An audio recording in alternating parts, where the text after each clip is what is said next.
शरणं गच्छामि धम्मं शरणं गच्छामि संघं शरणं गच्छामि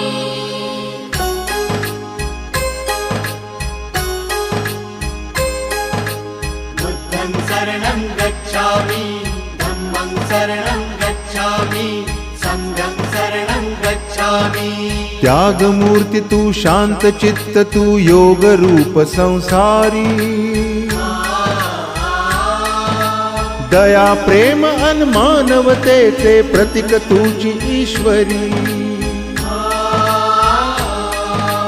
सिद्धमूर्ती सिद्धार्थ गौतम सकलांचा स्वामी